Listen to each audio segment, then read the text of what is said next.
વિરામ બાદ આપનું સ્વાગત છે। હવે વાત કરીશું મુશ્કેલીના માવઠાની। રાજ્યમાં કમોસમી વરસાદને કારણે 14 લોકોના મોત નિપજ્યા છે। વીજળી પડવી, ઝાડ પડવા સહિતની ઘટનામાં 14 લોકોના મોત નિપજ્યા છે। મુખ્યમંત્રી ભૂપેન્દ્ર પટેલે કંટ્રોલ રૂમમાં ફોન કરી તમામની વિગતો મેળવી છે અને દરેક જિલ્લાની સ્થિતિ અંગે મુખ્યમંત્રીએ અધિકારીઓ પાસે માહિતી મેળવી છે। આ મહત્વના સમાચાર।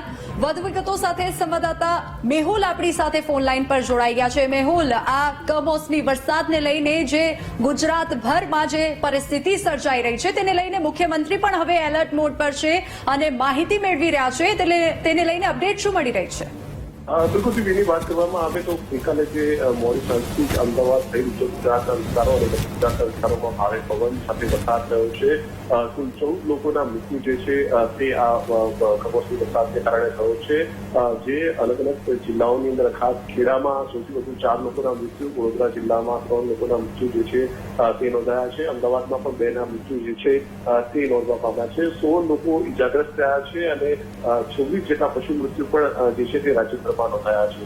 આ જે પરિસ્થિતિ થઈ છે તેને લઈને સમીક્ષા મુખ્યમંત્રી કક્ષાએ પણ થઈ છે। આજે પહેલી સવારથી મુખ્યમંત્રીએ ટેલિફોનિક ચર્ચા સ્ટેટ ઇમરજન્સી ઓપરેશન સેન્ટરની અંદર કરી હતી અને તમામ વિગતો મેળવી હતી કે જિલ્લાઓમાં સ્થિતિ કયા પ્રકારની છે, વરસાદ કેટલો થઈ રહ્યો છે। સતત જે ભારે વરસાદ અને પવન જે છે તેની આગાહી હવામાન વિભાગે કરી છે। હજુ પણ 2 દિવસ સતર્ક રહેવા માટેની સૂચના આપવામાં આવી છે અને આજે યલો એલર્ટ પણ આ સંદર્ભે જારી કરાયું છે। વહીવટીતંત્ર જે છે તમામ જિલ્લાઓ સાથે સંપર્કમાં છે અને તેની સ્થિતિની સમીક્ષા કરી રહ્યું છે। જી મેહુલ, આભાર સમગ્ર માહિતી બદલ।